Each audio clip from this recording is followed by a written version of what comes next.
From March 2020, lows of March 2020 to October 2021, we had a one-way spectacular bull market. But after October 2021, the markets have turned volatile. And this year in 2022, markets have turned exceedingly volatile. In the US, for instance, a 2% up move in one day, followed by a 2% down move in the second day, again a 2% up move in the third day. This has become normal. During this time of unprecedented volatility, investors have to follow a very cautious investment strategy.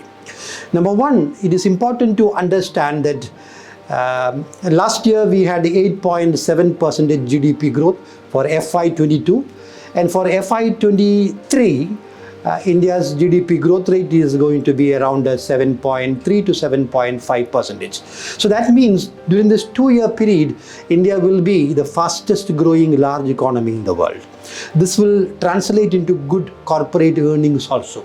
Therefore, what investors should do during market dips is to buy high quality stocks, high quality blue chips across segments. But then when we talk about industries, certain industries can be given more weightage as far as investments are concerned. For example, during times of inflation, services will be one segment which will not be impacted by inflation.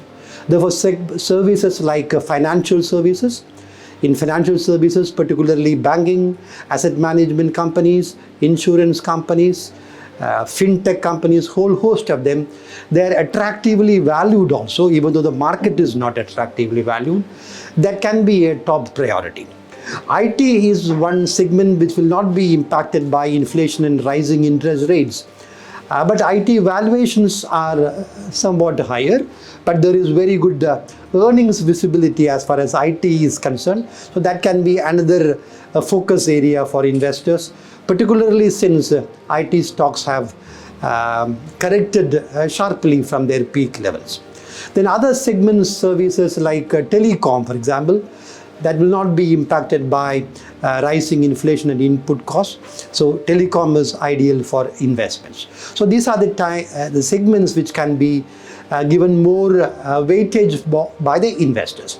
More importantly, as far as mutual fund investors are concerned, they should do two things. Number one, mutual fund investors should never stop SIP, systematic investment plans, during volatility. Sometimes when the market corrects, investors become frightened and leave the market. That will be a big mistake, because the advantages of a price decline will be available only if you continuously invest. So don't stop SIPs. If possible, increase the amount of SIPs. That is very, very important.